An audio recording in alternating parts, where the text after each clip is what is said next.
palestra a todos. Muito obrigado. Obrigado.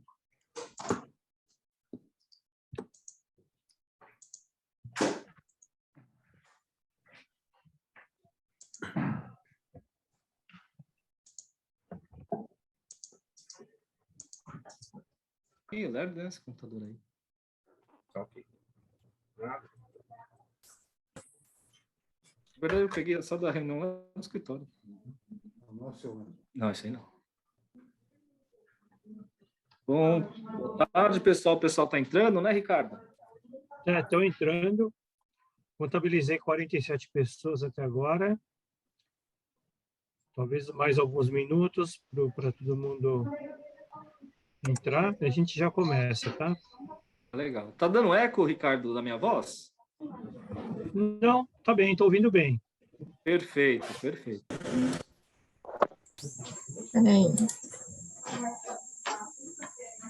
Então vamos aguardando o pessoal entrar, né? Ainda está entrando.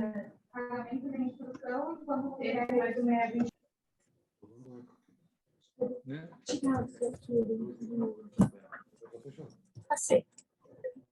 Mas eles lá não estão vindo. Estão entrando aqui mais gente, pelo meu computador aqui, né? Na verdade, do Wagner, né, Wagner? Quantas pessoas tem? No meu está dando 59. 59.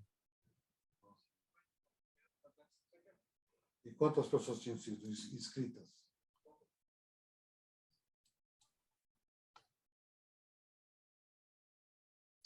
Cento e 147 pessoas inscritas, tá? Meu Nossa. Deus. É, os temas são interessantíssimos hoje, né? Tem como ficar escapado do tema. Mas a diferença está muito grande, né? Ah, mas está subindo, está 61, vai subindo. Mas normalmente é assim mesmo, né? Às vezes o pessoal se inscreve e, por alguma razão, não conseguem. Parecem compromissos aí em cima da hora. Bom, vamos dar abertura então, gente? Vamos, né? Então, boa tarde a todos, né? Para quem não me conhece, sou Fernando Mihara. Juntamente estou aqui com o Ricardo e o Wagner Suzuki, né? Nós estamos coordenando aqui hoje os trabalhos de mesa da Comissão de Gestão Empresarial. Tudo bem a todos? Como é que vocês estão, né? Eu vou só alterar aqui um detalhe que está dando eco aqui. Só um momento. Pronto. Ricardo, você está ouvindo com eco? Não, estou ouvindo bem, sem eco. Maravilha. Então, vamos lá, né? Dou como aberta, então, a comissão, né? Sejam todos bem-vindos. Deixa eu só ver aqui. Minha tela está perfeita, hoje está bom, né? E vamos lá, né? Hoje nós temos duas palestras, né? São temas interessantes, né? Mais do que atuais, né? Basicamente sobre a LGPD, né? O primeiro seria os exemplos da condenação baseada na LGPD e o que fazer, o segundo tema, em caso, né? Para identificar um incidente de dados pessoais. Tá legal, gente? Acho que a LGPD agora, mais do que nunca, as empresas estão correndo atrás, né? E a comissão decidiu por optar esses dois temas, né? São temas importantíssimos na atualidade, né? Passo aqui a palavra para o Wagner, né, Wagner?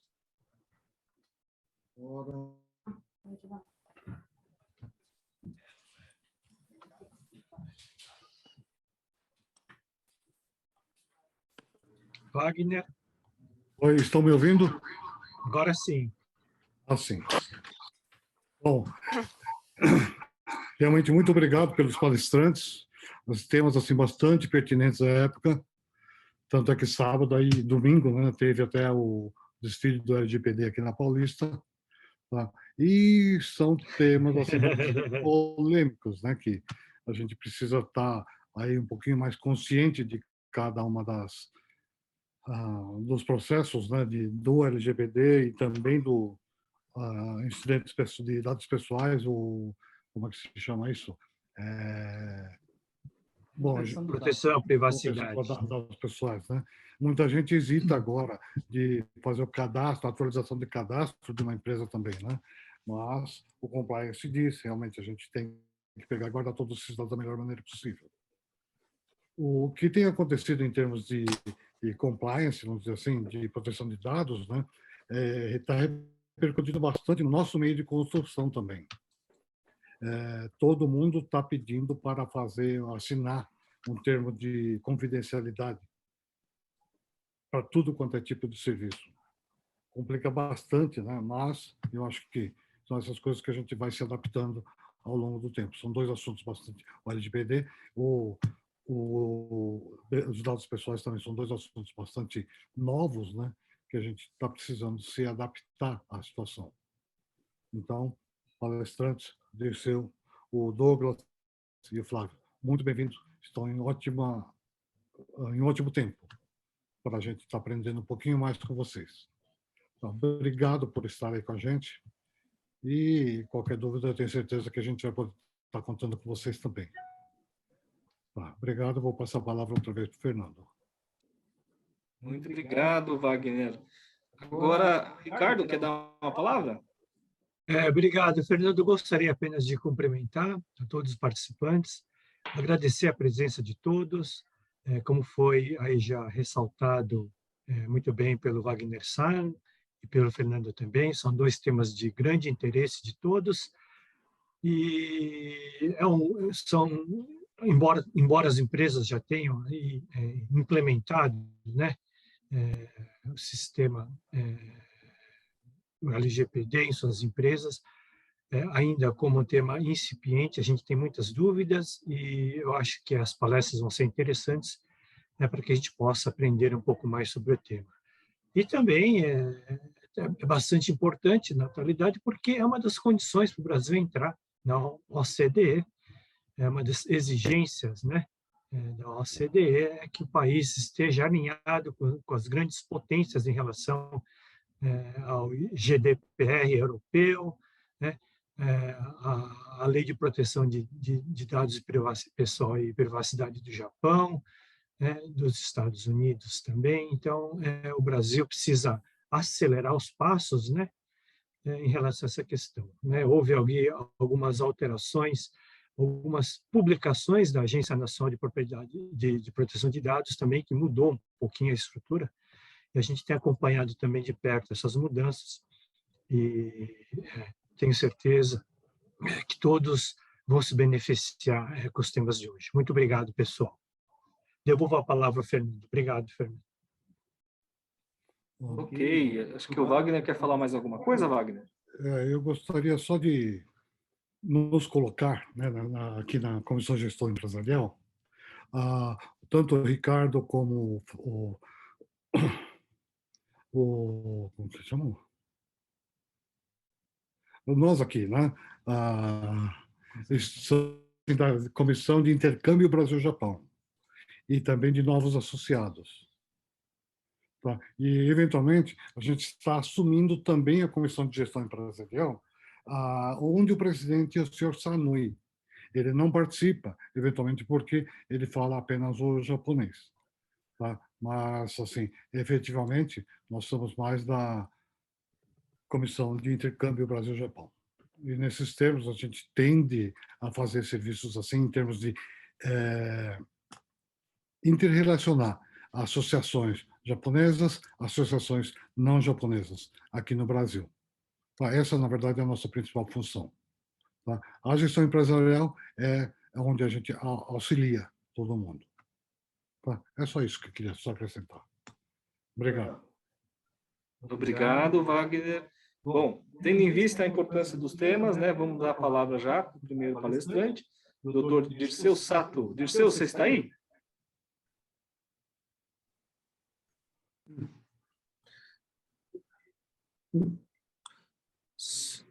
Senhor Sanui, presidente da Comissão de Gestão Empresarial. Tá me ouvindo? Ok? Tá, ok. Senhor Wagner Suzuki, né, nosso amigo, sempre coordenando os trabalhos. Senhor Ricardo Sasaki, também na direção dessa comissão. E o Fernando Mihara, né, sempre apresentando e também dirigindo essa comissão. Nosso agradecimento a todos os participantes também. E, como foi dito, queria apresentar o advogado Leandro Sato também, que vai me ajudar hoje nessa apresentação. Como foi dito, a LGPD é um tema muito importante. Presidente, me permite, Suzuki-san, me permite uma brincadeira. Eu não sabia que tinha encontro da LGPD no domingo passado. Se soubesse, eu tinha ido lá, viu? você falou agora, eu fiquei sabendo agora, infelizmente. Mas eu sei Parece que é foi uma brincadeira. festança muito boa, viu? Grande. Eu Pois não é. estive lá também.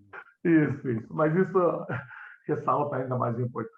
Bom, a LGPD, ela, no Brasil hoje, é o tema do momento, né? E é um tema de grande preocupação de todas as empresas, tendo em vista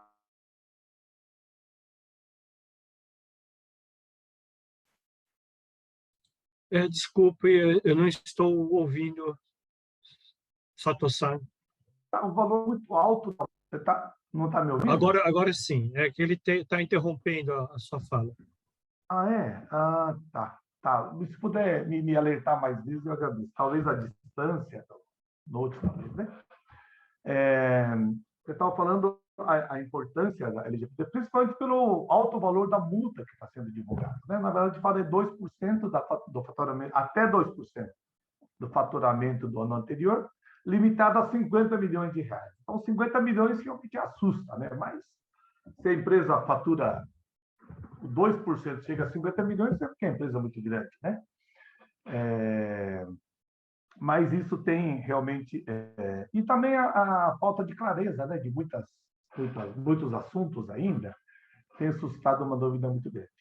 Particularmente nas empresas japonesas, né, que têm subsidiária no Brasil, eu ouvi falar que a entrada dessa lei no Japão, alguns anos atrás, ela foi bem traumática. Houve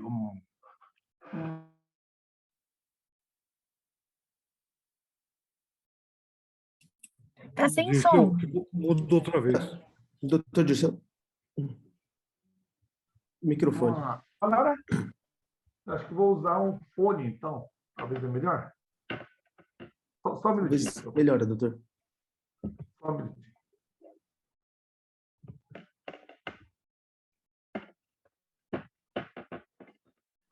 Vou colocar o fone então, aqui. Desculpa, gente, pela... Viu, doutor Leandro? Só para avisar,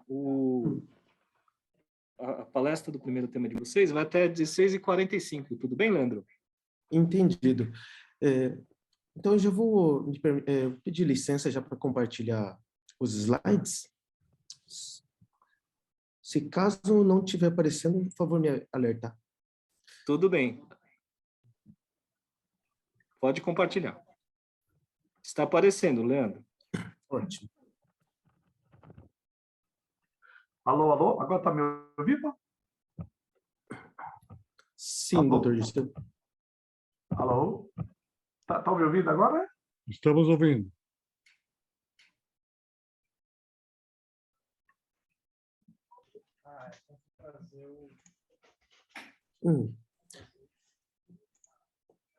Brasileira em relação a esse assunto, né?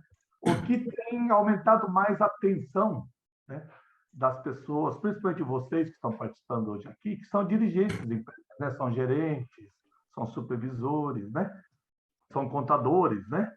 São responsáveis pela condução do dia a dia da empresa. Isso não tem pressionado muito, né, a vida de vocês. Ok? Tá ouvindo? Tudo bem? Tá. Então, fazendo uma rápida retrospectiva, a LGPD ela entrou em vigor, como todos sabem, em 18 de setembro de 2020, né, depois de sucessivos adiamentos, né? Só que a Autoridade Nacional de Proteção de Dados, a ANPD, foi criada só em dezembro de 2020, ou seja, a lei entrou em vigor primeiro, né? É o que sempre acontece no Brasil, né? A carroça sempre na frente do boi.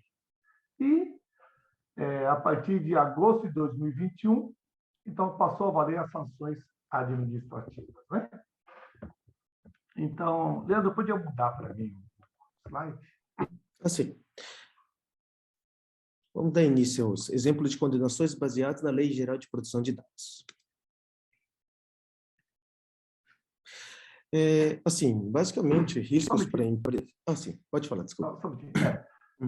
Então, dentro desse contexto, qual que é o problema para a empresa? Qual que é o risco para a empresa, para vocês que trabalham no dia a dia, né?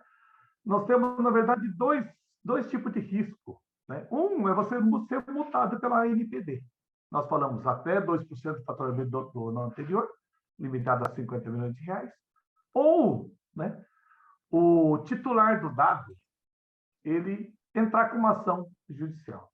Claro que temos outras situações. Os PROCONs podem também multar a empresa baseada na LGPD, o Ministério Público também pode entrar com uma ação. Mas eu acho que no caso que nós estamos falando hoje aqui, dos associados da Câmara Japonesa, né, os grandes riscos são esses dois. Né? Doutor Leandro, por favor. Sim. Agora vamos falar... Volta um pouquinho. Sim. Dá uma lida. Sim. Então, vamos retomar aqui. Como o doutor Dirceu tinha dito, né, para a empresa existem dois tipos de riscos, né, como a multa administrativa pela ANPD, né, Autoridade Nacional de Proteção de Dados, e também a questão da ação judicial proposta pelo titular de dados pessoais. Agora, falando sobre um pouco da multa administrativa da ANPD, até em 2021, foram 176 procedimentos foram comunicados ou instaurados pela ANPD. Mas, até hoje, não há notícias de casos de aplicação de multas administrativas. O principal motivo é de que a ANPD ainda não regulamentou a metodologia para aplicação de penas. Em relação às denúncias do titular de dados, que podem evoluir para fiscalização e aplicação de multa administrativa, a ANPD informa em seu site que, abre aspas, né, somente será aceita denúncia se o titular apresentar prova de reclamação junto ao controlador e, mesmo assim, o problema continuar. Então, gente, do primeiro risco que essa multa administrativa da ANPD, que não é nosso tema hoje, mas vou passar rapidamente, nós podemos ver que em 2021 foram...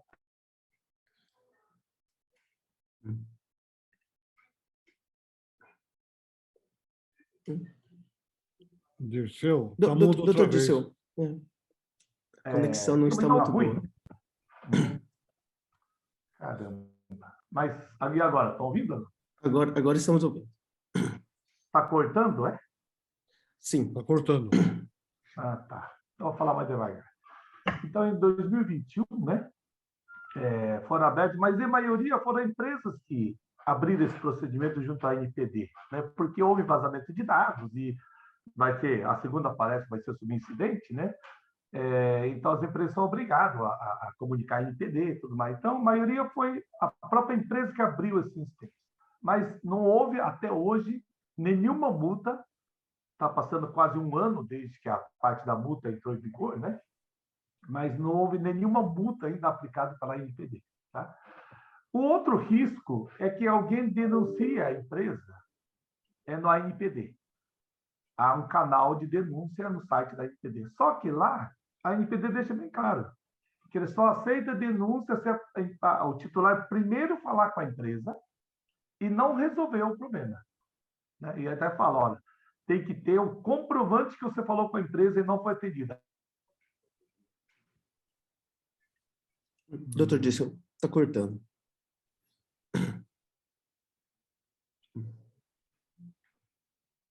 Conseguiu? Aí você pode fazer denúncia administrativa pela... Está me ouvindo?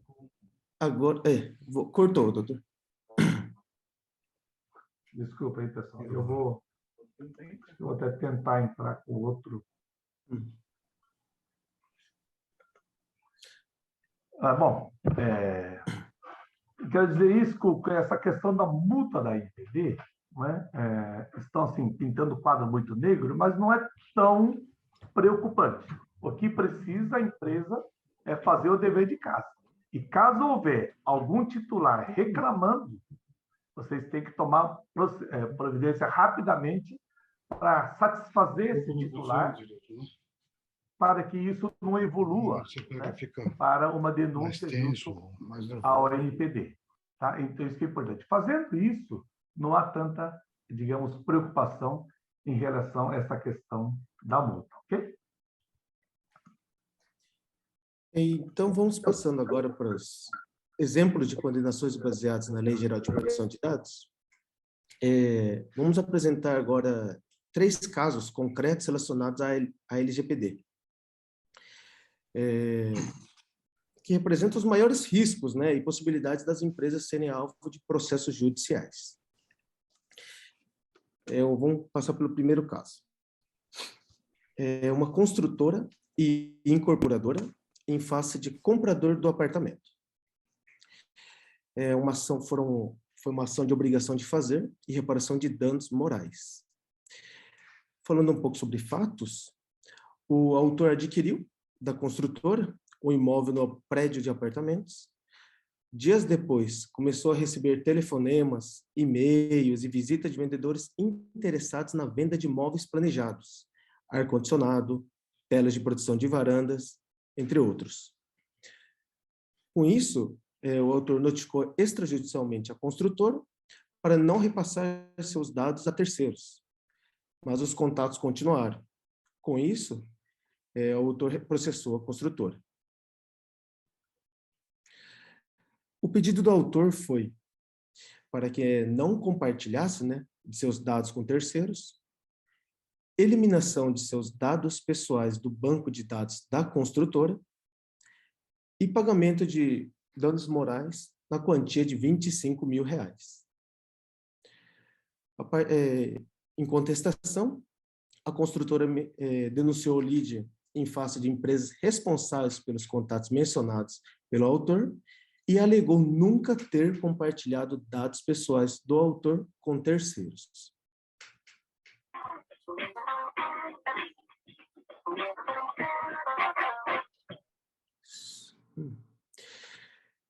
Em questão de provas, o que foi decisivo para a condenação da construtora foi o fato que os vendedores declararam, em depoimento à justiça, que obteve os dados do consumidor através da construtora e o fato de que os mesmos saberem o número do apartamento e até o valor da venda. E-mails mostraram que o autor recebeu vários contatos de empresas terceiras que faziam menção à aquisição da unidade imobiliária.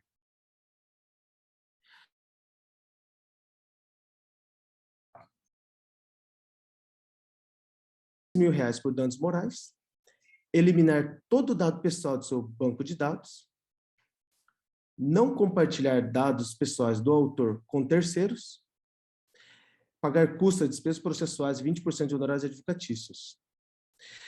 E o andamento desse processo hoje, no dia 22 de junho, a construtora recorreu ao Tribunal de Justiça de São Paulo, onde aguarda julgamento. Então, gente, esse é um caso típico, nós trouxemos aqui. Na verdade, existe muito mais que 3 ações, né? Nós trouxemos os 3...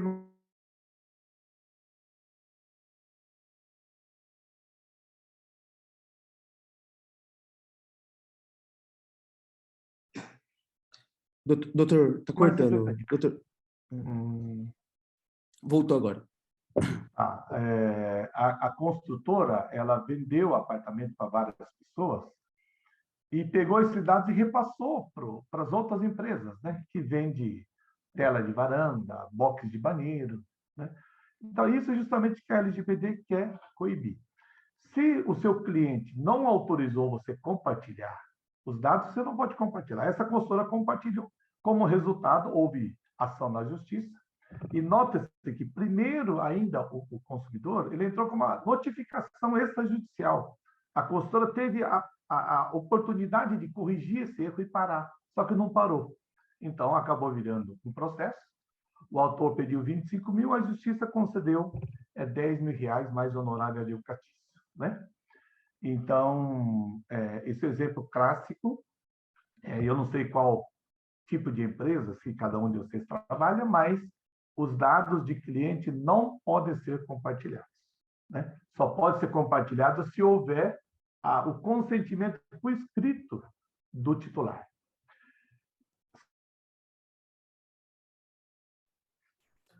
Doutor, está cortando.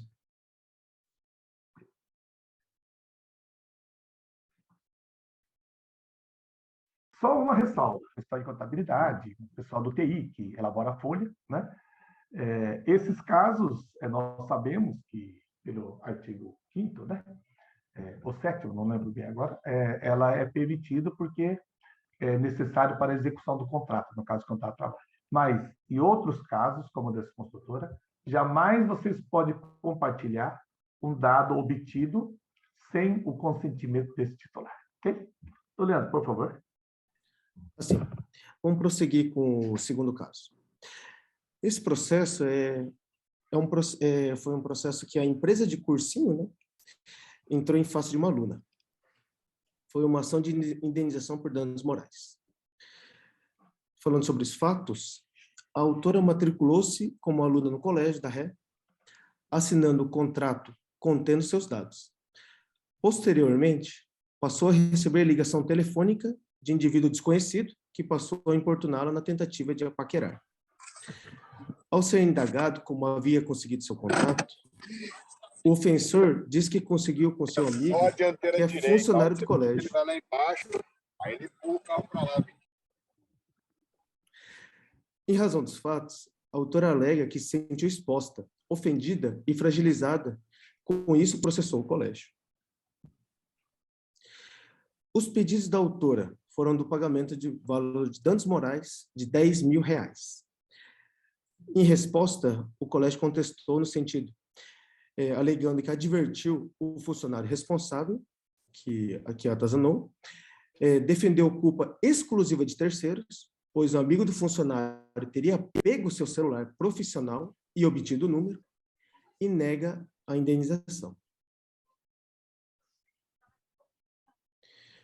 Como resultado, o colégio foi condenado a pagamento de R$3 mil de indenização por danos morais, custas, despesas processuais e R$1.000 de honorários advocatícios.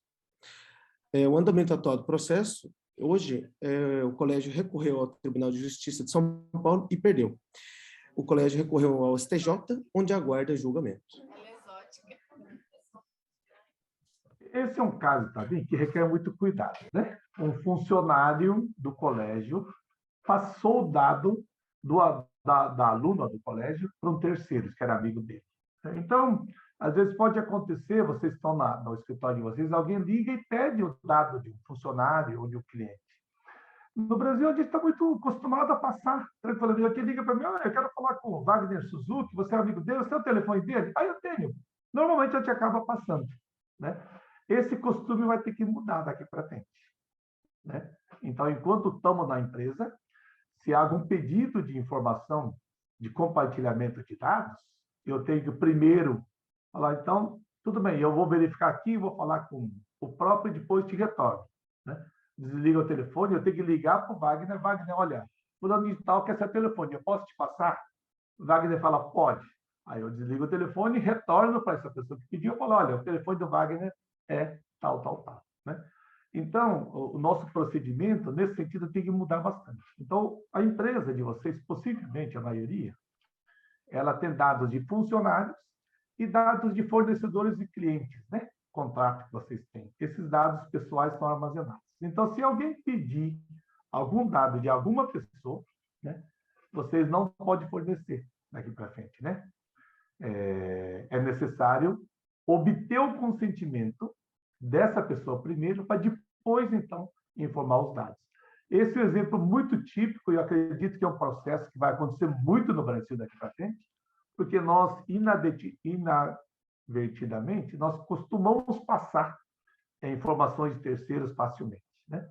Então, a empresa precisa, não só a empresa, mas treinar todos os seus funcionários, principalmente aqueles que trabalham com dados, pessoal de recurso humano, pessoal de compras, né?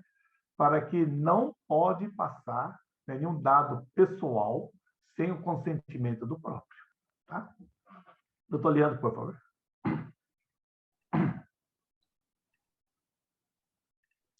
Vamos passar para o terceiro caso. Esse processo foi uma concessionária de energia elétrica em face de um consumidor. Foi uma ação de obrigação de fazer, acumulada com danos morais. Falando um pouco sobre os fatos, o autor recebeu chamada telefônica de um instituto de proteção de dados, do qual é associado, que informou que seus dados pessoais haviam sido vazados pela empresa Ré e se encontravam em poder de estranhos. Confirmou a informação na internet e chegou a receber um comunicado da Ré com a mesma notícia. Assim, passou a enfrentar inúmeros problemas, como mensagens indesejadas via celular e e-mail. Ligação de telemarketing, além de ter que se revestir de mais cautela para não pagar eventuais boletos fraudulentos. Com isso, processou a concessionária. Com pedido do autor, apresentou as informações, para que apresentasse as informações das entidades públicas e privadas com as quais realizou uso de compartilhamento de dados, fornecer declaração clara e completa que indique a origem dos dados, a inexistência de registro, os critérios utilizados e a finalidade do tratamento, recolher os dados de todos os locais onde foram compartilhados sem autorização, sob pena de multa diária, e também notificar a Autoridade Nacional de Proteção de Dados Pessoais, a ANPD, o Departamento de Proteção de Defesa do Consumidor, a Fundação Procon São Paulo, Secretaria Nacional do Consumidor, Ministério da Justiça e Segurança Pública, sobre a violação da LGPD. E também fazer ampla divulgação de violação de dados em meio de comunicação. E, por fim, condenar a réu ao pagamento de indenização por danos morais no valor de R$10.000. Em contestação, a ré mencionou tratar-se de uma ação temerária, com possibilidade de efeito cascata, pois até o momento já existem 37 ações idênticas, patrocinadas pelo Instituto de Proteção de Dados, exigindo R$10.000 por danos morais, pelo simples fato de que as partes autoras terem sido comunicadas pela própria ré sobre um incidente com dados pessoais.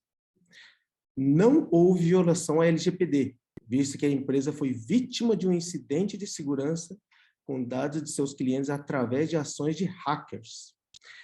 As investigações ainda estão em curso, não sendo possível precisar e comprovar de que forma exata o incidente se deu.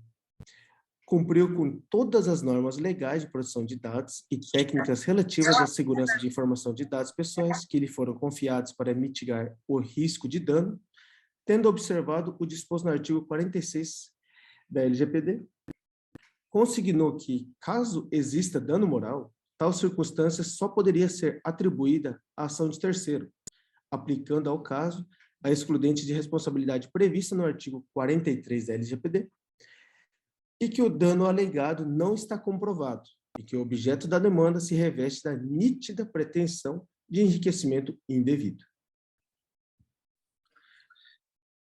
Como sentença, os pedidos do autor foram considerados improcedentes, pois incontroverso o vazamento de dados pessoais da parte autora. Conforme provas, a requerida foi vítima de incidente de segurança cibernética com dados pessoais de clientes vazados, por obra de hacker ainda não identificado. Aplica-se ao caso a Lei Geral de Proteção de Dados. O artigo 46 determina a adoção de medidas para a proteção de dados, conforme. Artigo 46. Os agentes de tratamento devem adotar medidas de segurança, técnicas e administrativas aptas para proteger os dados pessoais de acessos não autorizados e de situações acidentais ou ilícitas de destruição, perda, alteração, comunicação ou qualquer forma de tratamento inadequado ou ilícito. Também foi inequívoco que a ré tem a obrigação de proteger os dados pessoais de seus clientes. Porém, por falha na segurança ou falta de aperfeiçoamento e modernização de seu sistema, permitiu que terceiros tivessem acesso a esses dados. A falha na prestação de serviço é, portanto, evidente. Por outro lado, para o surgimento do dever de indenizar, faz-se necessário aferir se tal vazamento de dados causou efetivamente à parte autora algum dano. A parte autora informa genericamente que sofreu abalos psicológicos pelo vazamento de seus dados, não havendo, todavia, demonstração alguma de que, após a invasão, tais dados foram utilizados de forma indevida, o que poderia lhe acarretar transtornos. Nenhuma fraude foi praticada em seu desfavor. Não demonstrou que eventuais e-mails indesejados e ligações de empresas tenham relação com o vazamento de dados, até porque muito comum recebê-los sem o referido vazamento. Em seu último andamento, o processo está em fase que o autor recorreu ao Tribunal de Justiça, seu pedido foi novamente considerado improcedente e o processo foi arquivado. Então, acabamos de apresentar 3 processos, né, concretos, bem típicos, né? O primeiro foi aquela famosa venda de informações, né?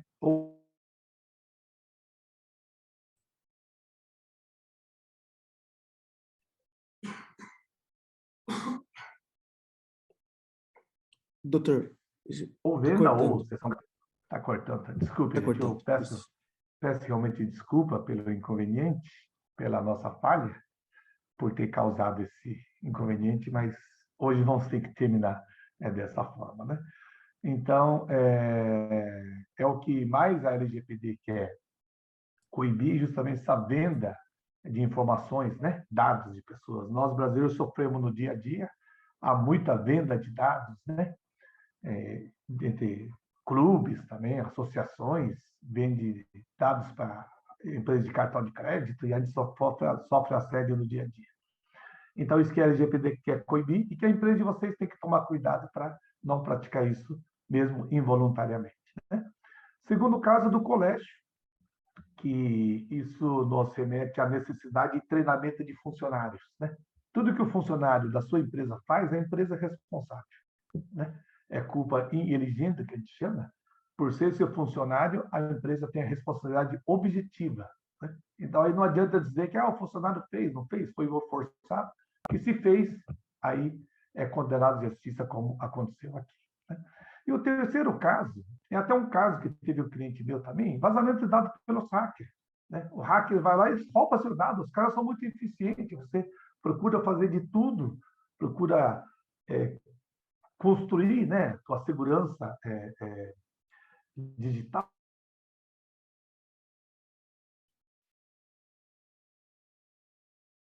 Doutor.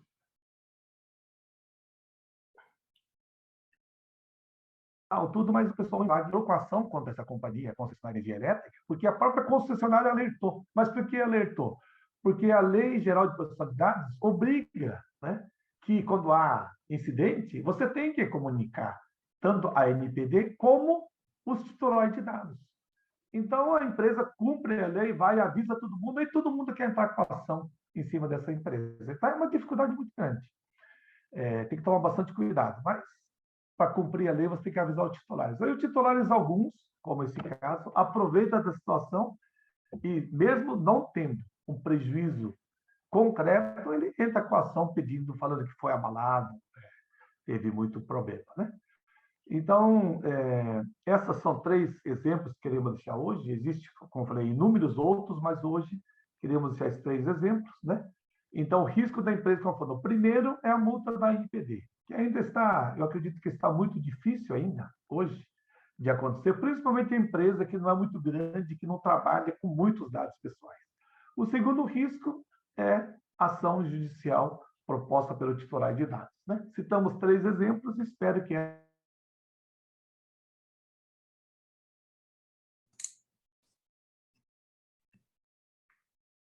Doutor?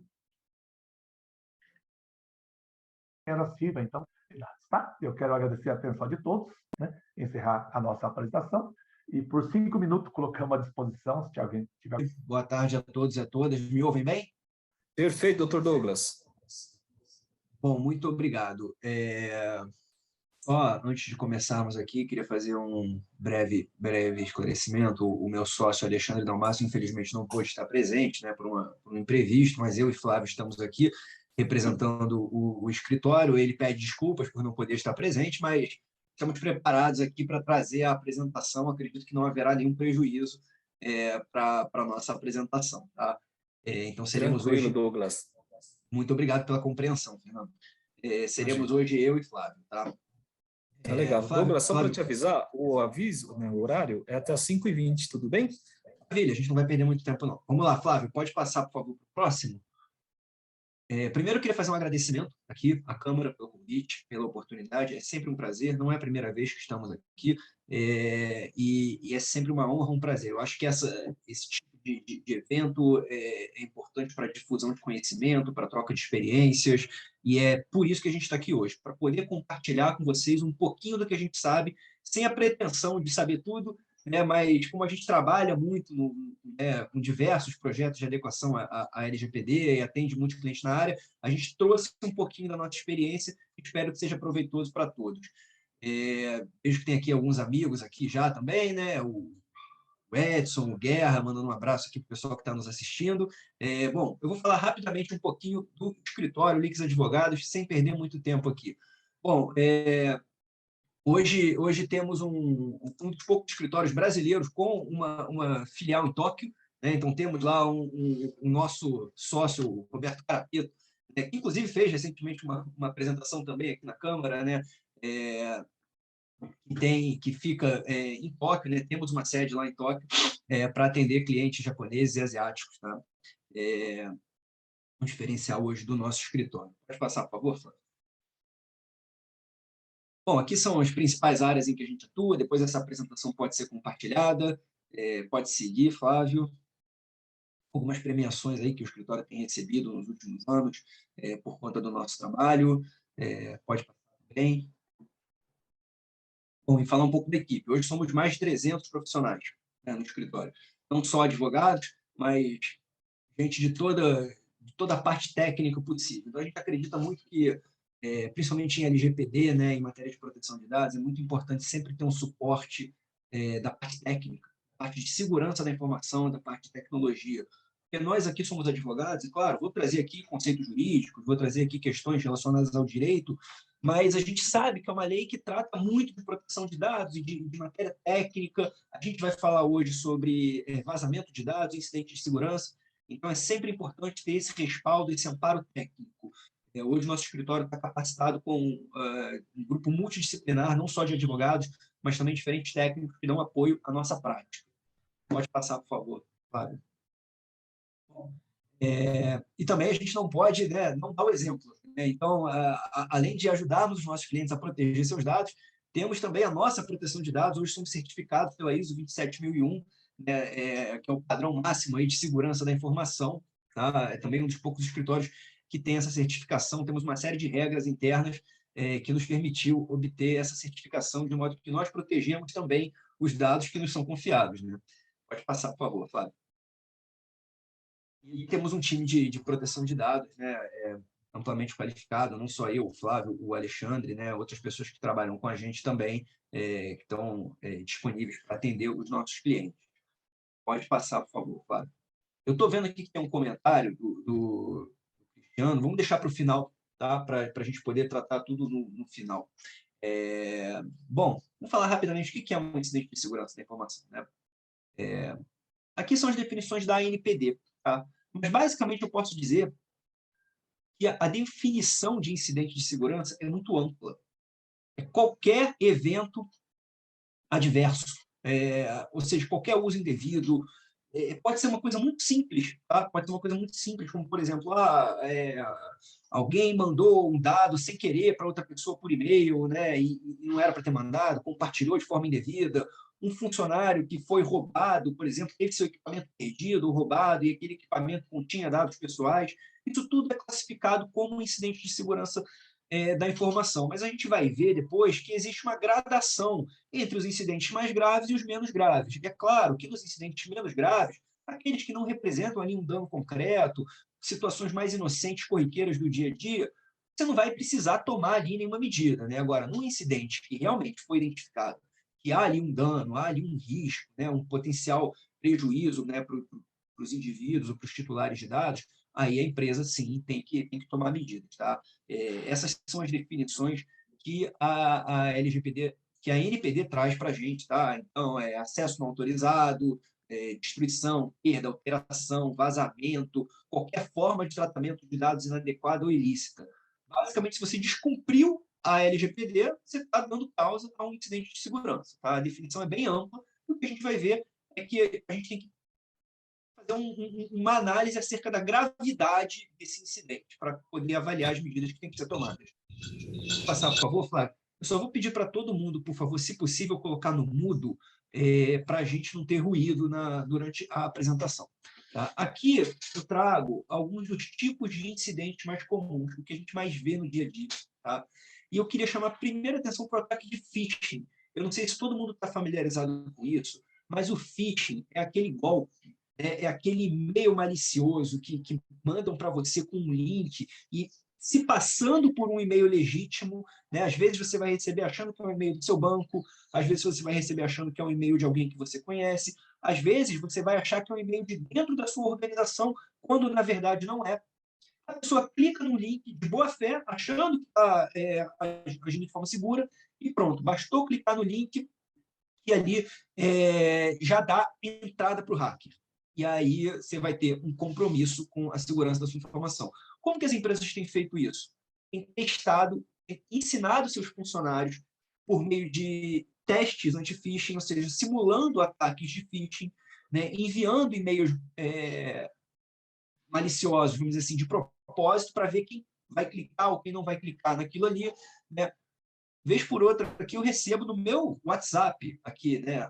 Você foi sorteado, ou você foi chamado para uma vaga de trabalho, trabalhe remotamente, meio período e ganhe, sei lá, muitos reais aqui, fique rico, basta clicar nesse link aqui. Bom, isso claramente é golpe, né? Isso claramente é um ataque de phishing, você vai clicar ali e vão hackear o seu telefone. Então, esse é o ataque de phishing e não tem jeito. Para se proteger do ataque de phishing, tem que conscientizar, tem que ensinar, os funcionários têm que estar treinados para entender, para poder identificar quando eles sofrem um ataque de phishing. E phishing vem de pescar mesmo, né?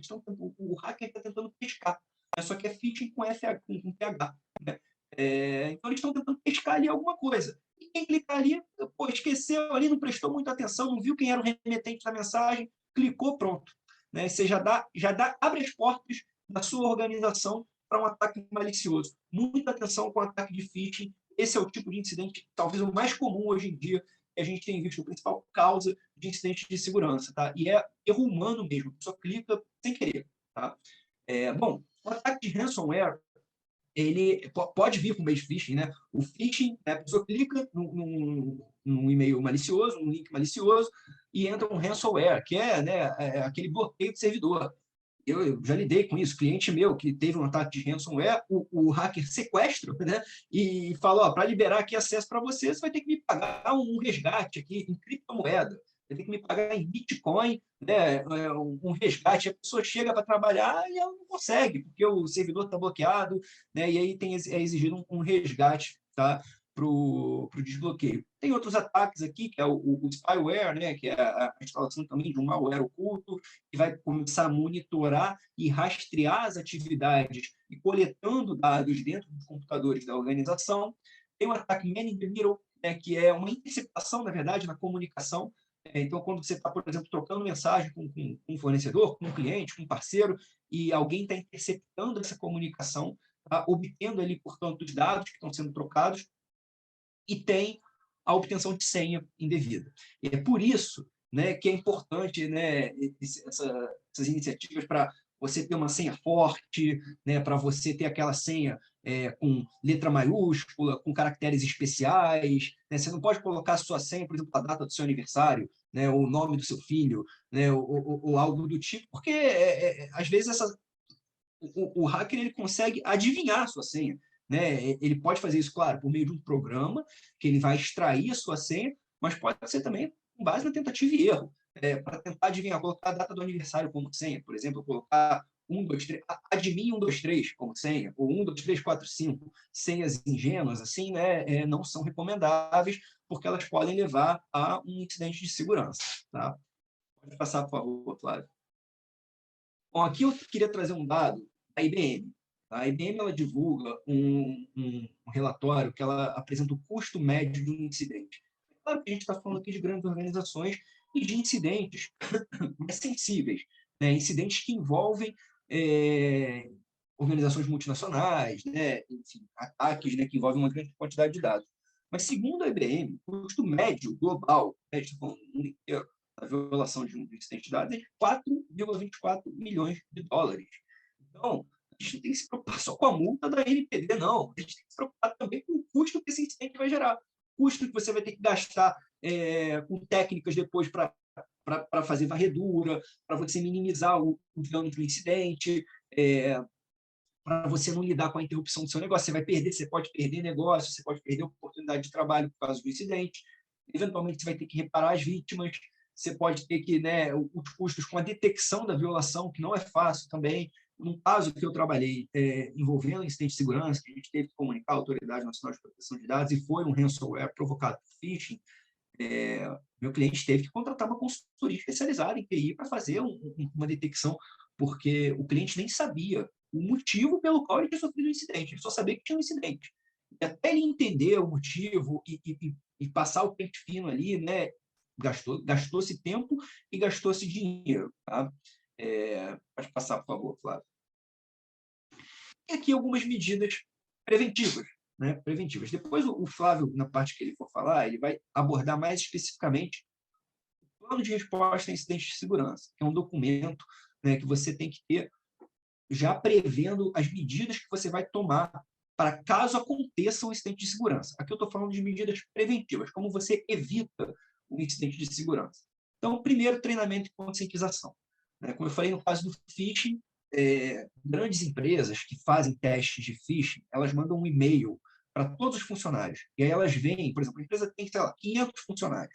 E elas veem, desses 500, 5 deles clicaram no link que poderia ser malicioso. Ou seja, teve 1% ali dos funcionários que clicaram no e-mail e que essas pessoas cairiam no ataque de phishing. A empresa chama esses 5 funcionários e fala, olha só, você caiu aqui no nosso teste, então você vai passar por um treinamento mais profundo, porque isso é uma vulnerabilidade para a empresa. Políticas claras, é importante que os funcionários conheçam, não é aquela política que a gente fala para inglês ver, né, mas aquela política que efetivamente seja compreendida a respeito do uso de equipamentos, do que pode, do que não pode fazer. Avaliações de risco, sempre importante. Né, se você tiver algum processo interno da sua organização que envolva um compartilhamento de dados em grande volume e tal, é importante fazer o relatório de impacto, é importante fazer as avaliações de risco. Isso é tarefa do encarregado de proteção de dados. Tá? Quando você vai contratar terceiros, né, uma empresa que tem muitos parceiros comerciais que troca muitos dados com esses parceiros, é importante verificar se esses parceiros também estão adequados, se conseguem te oferecer medidas técnicas para proteger os dados. Dando um exemplo, eu tendo um cliente que terceirizou o call center dele, tá? Ele terceirizou o call center para uma empresa. Ele quer saber se essa empresa que vai fazer o call center para ele é capaz de tratar adequadamente os dados. Por quê? Porque ele é um operador, quem está fazendo o call center. E aí, para o indivíduo, para o titular que está ligando para um call center, se ele vê que tem um problema, ele não vai entender que foi o operador que fez. Ele quer saber da empresa com quem tem relação. Então, a empresa tem que ter muito cuidado na seleção dos seus parceiros. Fazer essa avaliação. Auditorias, sempre que possível, é recomendável para verificar e para testar a maturidade da organização no que se refere, né, às medidas para combater os incidentes. E, por último, né, o Flávio vai abordar depois com mais detalhes, o plano de resposta a incidente, que é uma obrigação que está prevista na LGPD. Né? O plano de resposta a incidente tem que ter, porque caso tenha um incidente na sua empresa, e eu estou batendo aqui na madeira, né, para que ninguém aqui nessa sala tenha um incidente de segurança, mas caso tenha, você não tem que se desesperar. Você já tem um plano definido dizendo o que você vai fazer. Então, o plano ele te dá também um conforto, né, para você, se porventura vier a sofrer um incidente, você já tem ali o passo a passo, o algoritmo que você vai seguir para tratar esse incidente de acordo com a sua natureza, com a sua gravidade. Pode passar, por favor, Flávio. Bom, de novo, o relatório da IBM. O custo com plano de incidente e o custo sem plano de incidente.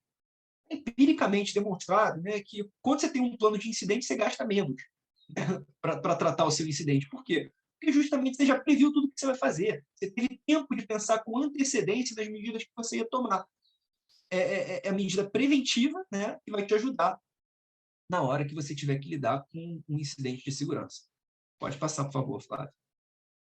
Bom, e agora a gente vai falar especificamente do plano de resposta a incidente, que é realmente um documento-chave, tá, para adequação à LGPD. É um documento muito importante para quem lida com dados pessoais, porque justamente é aquele documento que vai endereçar o possível vazamento de dados, o que você faz com o vazamento de dados. Eu passo a palavra para o meu colega Flávio Buzanovski. Obrigado, Douglas. Obrigado a todos pela presença. Obrigado à Câmara pela oportunidade de participar aqui de mais um evento. Eu vou falar um pouquinho sobre o plano de resposta a incidentes em si, como comunicar um incidente, isso está previsto no plano, e também sobre alguns casos concretos que a gente vai apresentar ao final. Como o Douglas reforçou bastante, é muito importante que todas as empresas estejam preparadas para lidar com incidentes de segurança. Por quê? Porque hoje em dia isso tem sido cada vez mais comum. Praticamente todo dia você vê uma notícia nos jornais, na televisão, informando vazamento, incidente de alguma empresa. Esses incidentes têm sido cada vez mais comuns. Os ataques hackers, eles acontecem em empresas de todos os portes e de todos os setores, e basicamente ninguém está imune a isso. Hoje em dia, as empresas não se preocupam mais se vai acontecer um incidente de segurança, elas se preocupam muito mais quando vai acontecer e o que fazer caso aconteça, quando acontecer. O que você vai fazer para lidar com esse para lidar com esse incidente? Como o Douglas mencionou, a existência de um plano de resposta a incidentes que detalha ali as medidas que vão ser adotadas para lidar com esse incidente reduz e muito os gastos resultantes desse incidente. Então, por isso que é importante que todas as empresas tenham esse documento chamado Plano de Resposta a Incidente, além de ser uma obrigação legal que está prevista lá no artigo 50 da LGPD, que é o artigo que fala sobre as boas práticas em proteção de dados, ele tem esses benefícios que a gente mencionou. Ele te dá uma eficiência maior, você já sabe o que fazer quando acontecer algum problema, quando você tiver um incidente. Então, caso aconteça um incidente, não vai ser aquele desespero de as pessoas pensarem, pô, e agora? O que eu vou fazer? A ideia do plano é já ter essas medidas proativas detalhadas para que a resposta ao incidente ocorra de forma rápida e o mais eficaz possível, evitando custos indevidos para a organização. Então, falando especificamente sobre o documento, o que tem que ter num plano de resposta a incidentes, né? Primeiro, é importante que esse plano de resposta a incidentes não seja um documento altamente técnico. Por que eu digo isso? Porque todas as pessoas da sua organização têm que conhecer, têm que saber da existência desse plano de resposta a incidentes. Então, por isso, você tem que ter, no mínimo, uma linguagem que seja ali fácil para as pessoas da sua organização, para todas as áreas da sua organização. Por que as pessoas têm que ter conhecimento do plano de resposta? Porque um incidente ele não vai se originar sempre na mão da TI. Pelo contrário, normalmente os incidentes acontecem nas áreas de negócio. Então, é a pessoa que clica ali num phishing, como o Douglas mencionou, é a pessoa que perde um dispositivo. Então, os incidentes, em regra, acontecem nas áreas de negócio e depois passam a ser lidados pela área de segurança da informação e de tecnologia da informação.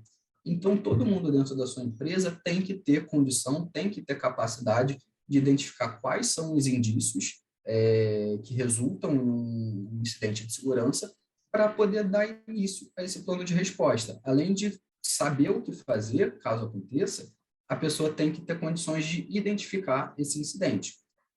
E aqui a gente lista brevemente alguns indícios de um incidente de segurança, né? Um tempo de resposta anormal ou uma não responsividade de algum sistema ou de alguma aplicação, sites que não abrem ou um conteúdo inadequado, aquele site que não tem o cadeadinho que demonstra ali a conexão segura, quando você perde acesso a algum sistema, alguma aplicação, falhas no sistema, ou quando você acessa um sistema ou uma configuração que mudou abruptamente, você não teve conhecimento disso.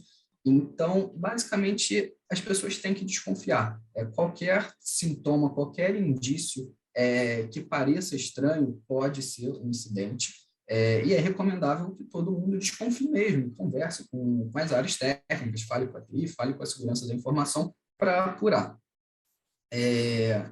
Então, identificado o incidente, o que tem que ser feito, né? Essa imagem ilustra aqui um pouquinho. Um usuário, uma pessoa está ali, ela pensou, opa, tem alguma coisa estranha aqui nesse sistema, cliquei num link e deu tela azul, o que eu vou fazer agora? Fala com o encarregado, fala com a equipe de TI ou de segurança da informação, e eles vão carregar ali as próximas etapas referentes ao plano de resposta a incidentes. E quais são essas próximas etapas? Primeiro, a suspeita ou identificação, né, que a gente falou, normalmente acontece nas áreas de negócio da empresa. Isso pode ser qualquer área, desde a mais avançada até a mais simples da empresa. Em seguida, vem a avaliação inicial. Essa etapa aqui, a avaliação inicial e a resposta, são áreas mais técnicas. São áreas em que o time de tecnologia da informação ou de segurança da informação vai trabalhar de forma mais enfática. Aqui vai se avaliar o que aconteceu, quais sistemas foram afetados, entender aonde que veio, da onde que veio o problema, isolar esse problema para que ele não se espalhe e tomar ali medidas técnicas para remediar e recuperar os sistemas ou as aplicações que foram afetadas. Aqui é muito difícil a gente prever o que tem que fazer em cada uma dessa etapa, porque cada incidente vai ter sua solução específica e individual. A gente pode trazer soluções, sugestões, mas a determinação da medida técnica adequada em cada situação vai ser realmente no caso concreto. Aqui na coluna seguinte, quando a gente fala de comunicação, aqui sim é uma tarefa mais do encarregado. O encarregado é a pessoa responsável ali dentro da empresa pela privacidade, pela proteção de dados. O encarregado ele tem que acompanhar todo o processo, toda a avaliação, a resposta, a comunicação e a revisão ali do ocorrido no incidente. Mas essa etapa de comunicação é que ele vai atuar de forma mais enfática. Então, aqui, quando a gente fala em comunicação, a gente está falando em comunicação à Autoridade Nacional de Proteção de Dados e comunicação aos titulares envolvidos ali no incidente. As pessoas às quais os dados vazados dizem respeito. Então, o encarregado vai ter que definir se essa comunicação é necessária ou não. Já adianto que nem todo incidente vai ser necessário. Vai ter que definir qual vai ser o conteúdo comunicado, o meio de comunicação e o prazo. Isso a gente vai detalhar já. E, por fim, é sempre importante fazer uma revisão depois, avaliar, olha, como que surgiu esse incidente? O que eu posso fazer para melhorar? O que eu posso mudar na minha segurança da informação? O que eu posso utilizar no meu plano de resposta a incidente para responder a um vazamento de forma mais rápida, mais eficiente? Então, esse é um resumo muito breve do que deve ter um plano de resposta a incidentes. Mas entrando especificamente no que diz respeito à comunicação, à NPD e aos titulares, que é uma tarefa que é mais específica do DPO, do encarregado, né? Aqui a gente detalha em um breve fluxograma quando que o incidente deve ser comunicado ou não. Primeira pergunta, ocorreu um incidente de segurança relacionado a dados pessoais? Às vezes você pode ter um incidente que não está relacionado a dados pessoais. Por exemplo, a pessoa perdeu uma pasta cheia de documentos do trabalho. Esses documentos têm ali um monte de planilha, tem as demonstrações financeiras da empresa, mas não tem nenhum dado pessoal, não tem nenhuma informação relacionada a uma pessoa física. Então, aqui pode ser um incidente de segurança da informação, porque você perdeu acesso, que é a quebra da disponibilidade, né, um dos princípios da segurança da informação, você perdeu a disponibilidade daquela informação, isso pode ser sim considerado um incidente, mas ele não envolve dados pessoais. Se ele não envolver, você não precisa comunicar a NPD ou os titulares envolvidos, até porque não tem titular envolvido. Mas se tiver, sim, dados pessoais nesse incidente, aí você passa pela segunda pergunta. E aqui, pessoal, esse fluxograma é uma instrução que foi passada pela própria NPD, tá? A gente está refletindo aqui uma espécie de guia que a NPD divulgou recentemente, no começo desse ano, até justamente considerando aí o número grande de incidentes e as dúvidas que todo o mercado tinha, a NPD liberou esse guia com essas instruções sobre incidentes. E aqui é que entra a parte difícil da questão. Se tiver um incidente relacionado a dados pessoais, você vai ter que detalhar, você vai ter que definir, no caso encarregado, se existe um risco de dano relevante aos direitos e liberdades individuais dos titulares afetados pelo incidente de segurança. E aqui é que entra a pergunta difícil. Como que eu vou definir se tem um risco, um dano relevante aos direitos e liberdades individuais? Essa resposta a NPD não deu. E essa aqui é a pergunta difícil. A NPD até divulgou alguns elementos que podem te ajudar a definir se teve ou não esse risco, né? O envolvimento de dados sensíveis ou de dados de indivíduos em situação de vulnerabilidade, o potencial de ocasionar danos morais ou materiais ali para as pessoas envolvidas, né? Então, se você tiver ali credenciais de cartão de crédito, você pode ter ali uma perda material. O volume de dados, se você estiver falando de um banco de dados muito pequeno, talvez não resulte um risco relevante, né? Enfim, esses são os principais pontos. Como eu disse, a NPD liberou um guia, né, um comunicado detalhando como fazer essa comunicação. Pessoal, desculpa só, um último detalhe, né? Se você identificar que não tem esse dano relevante, você não vai comunicar. E se identificar que sim, você vai comunicar a NPD e os titulares. Essa comunicação, a princípio, deve ser feita em 2 dias úteis. A LGPD deixou esse prazo em aberto e a NPD, nesse guia aqui, detalhou que a NPD espera que essa comunicação seja feita em 2 dias úteis. Esse prazo ele não tem força de lei, não tem força de regulamento, de norma legal, é só uma instrução da NPD. Mas, assim, o ideal é que ninguém descumpra o prazo para evitar problemas futuros, né? Então, como eu estava falando, esse comunicado aqui que a NPD divulgou traz todas essas instruções que a gente resumiu aqui, e o mais importante dele é esse formulário. O comunicado traz um formulário que vai conter, que detalha todo o conteúdo que tem que ter na comunicação do incidente. A gente trouxe o formulário aqui, né? Uma breve explanação do que tem que ter, e aqui, em benefício do tempo, eu não vou entrar em muitos detalhes do que tem que ter, tá? Mas, brevemente, você tem que detalhar se essa comunicação é completa ou parcial. Muitas vezes, na hora de comunicar, você não vai ter todas as informações do incidente, você vai estar começando a investigar, então você não tem condição de detalhar tudo exatamente o que aconteceu. Você, para cumprir o prazo, vai informar o que você sabe. Você tem que fornecer as instruções do agente de tratamento, né? As informações da empresa, informações ali do encarregado, de quem está notificando. Em regra, quem notifica é o encarregado, então esses dados aqui vão ser iguais, mas pode ser diferente. A NPD abre essa possibilidade. Seguindo, tem um campo, tem uma parte desse formulário em que a NPD pede informações específicas sobre o incidente. É para você descrever de forma breve, né, resumida, tudo o que aconteceu, tudo que você sabe sobre o incidente. Quando que ele ocorreu, quando que você teve ciência, até para a NPD entender se o prazo foi cumprido ou não, quais os dados afetados, né? Se teve um dado sensível, se não teve, se teve informações financeiras, isso ajuda a entender ali a gravidade da situação. A quantidade de titulares afetados também é muito importante. Se você estiver falando de uma amostra pequena, isso talvez não seja tão grave.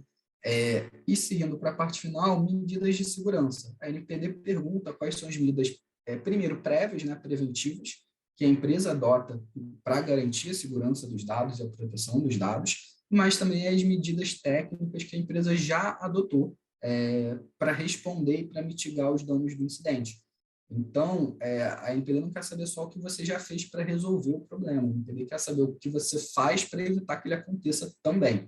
Isso é um critério, isso é um fator relevante na hora de definição das penalidades. Seguindo, a NPD pede também uma expectativa ali de quais são os riscos relacionados ao incidente, né?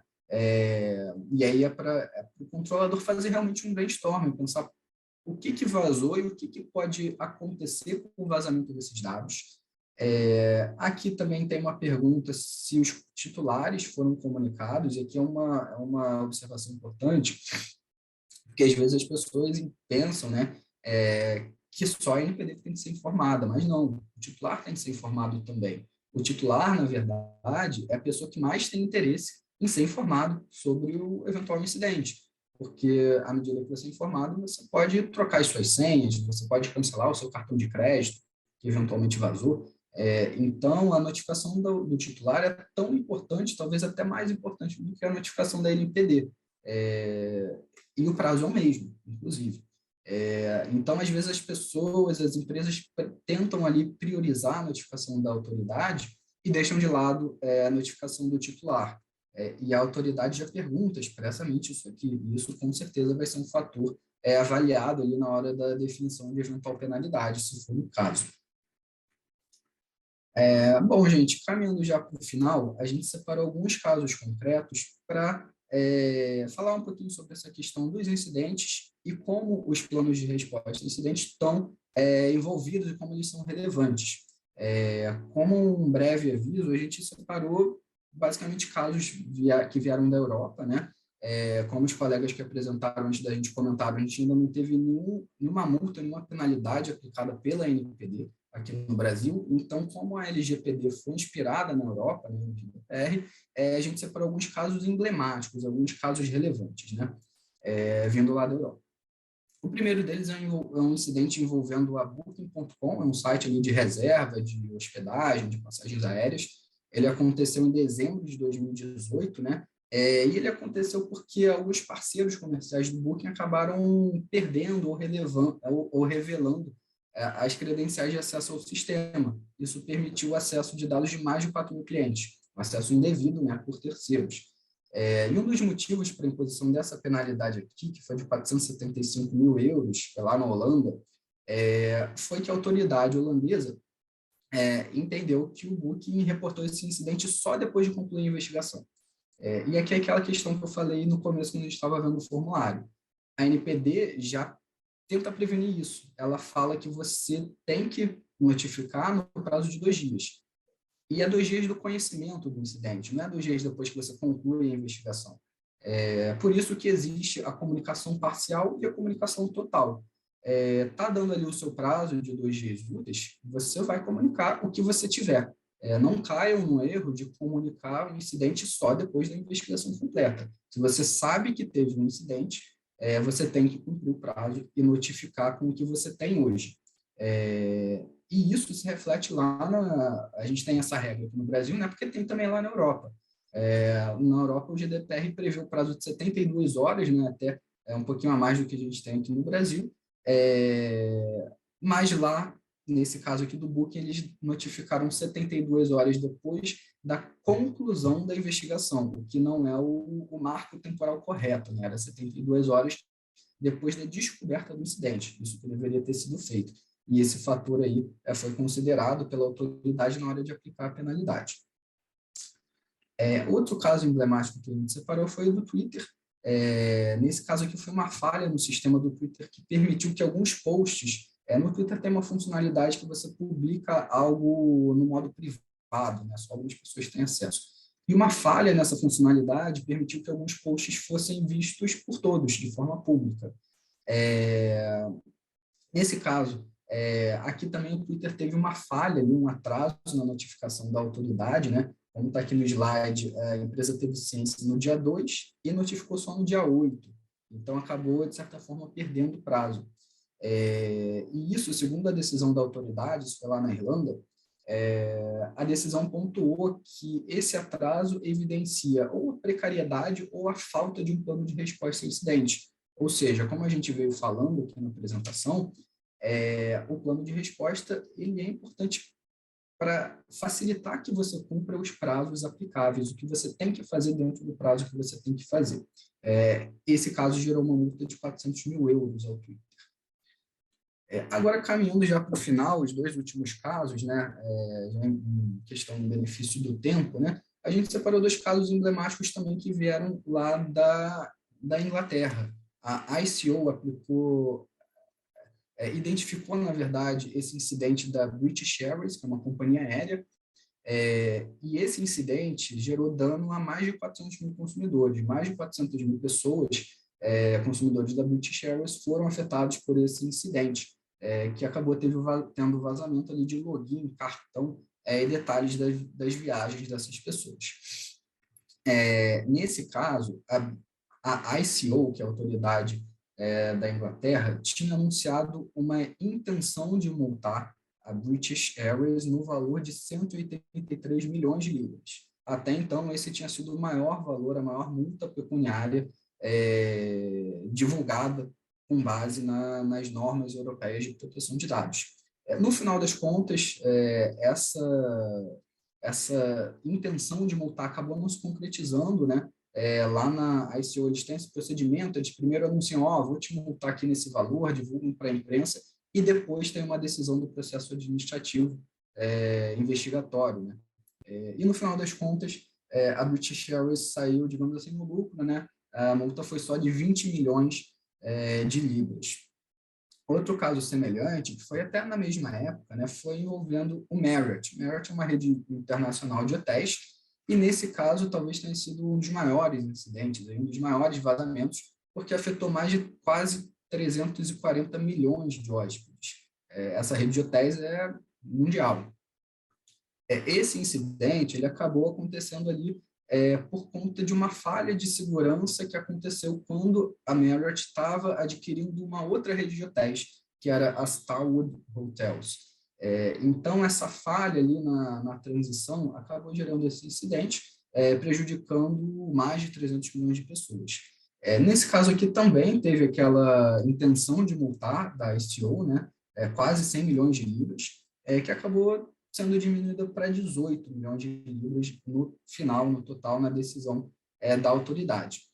A gente separou esses dois casos porque até então eles tinham sido as maiores penalidades já anunciadas, com base nas normas europeias de proteção de dados.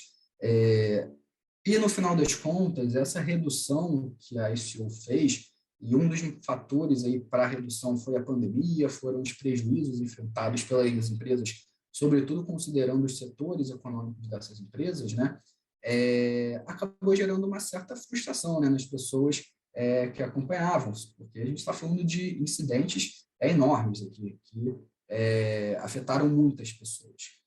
Então, hoje em dia, essas multas elas nem estão na lista das mais altas. A gente tem algumas penalidades que foram aplicadas pela autoridade francesa que passam em muito os valores foram aplicados no final pela ICO. Bom, gente, agora caminhando aqui para o nosso último slide, a gente falou bastante sobre a Europa, né? Mas e no Brasil? Doutor Flávio, desculpa, só te interromper, você tem, por favor, mais 1 minuto para concluir, por favor. Tá bom. Obrigado, Fernando, eu vou ser breve. O que a gente tem no Brasil, né? Até para comentar um pouquinho a pergunta do Nelson na primeira apresentação. No Brasil, até o momento, como os nossos colegas que apresentaram antes falaram, a gente não teve nenhuma penalidade aplicada pela NPD, tem essa fala que é muito interessante aqui do presidente da NPD, anunciando que a autoridade não pretende formar uma indústria de multa. Justamente por isso, até o momento, a gente não teve nenhuma multa. A gente teve 176 procedimentos instaurados em 2021, né? Para contextualizar, as penalidades da lei passaram a ser vigentes em agosto de 2021, mas só em outubro que elas passaram a ser aplicáveis, porque até então a NPD não tinha esse regulamento do processo de fiscalização, ou seja, o processo administrativo não tinha como funcionaria, não tinha como funcionar. A partir de outubro de 2021, a autoridade já pode aplicar penalidades, né? Mas ainda está pendente essa norma aqui, que é a norma de sanção e dosimetria, que vai ser uma norma interna da NPD que vai detalhar como calcular cada penalidade. A gente fala muito de multa, mas a multa não é a única penalidade da lei. Algumas situações podem gerar outros tipos de penalidades, e essas situações têm que estar detalhadas lá nessa norma de sanção e dosimetria da NPD. Sem essa norma, muitas pessoas defendem que a NPD não pode aplicar nenhuma penalidade, mas não existe nenhuma proibição legal. Bom, pessoal, agradeço a todos pela participação. A gente encerra aqui a nossa apresentação. Agradeço também à Câmara pela oportunidade de poder participar aqui do evento. E a gente fica à disposição aí para qualquer dúvida, para qualquer questionamento ou comentário que vocês tenham.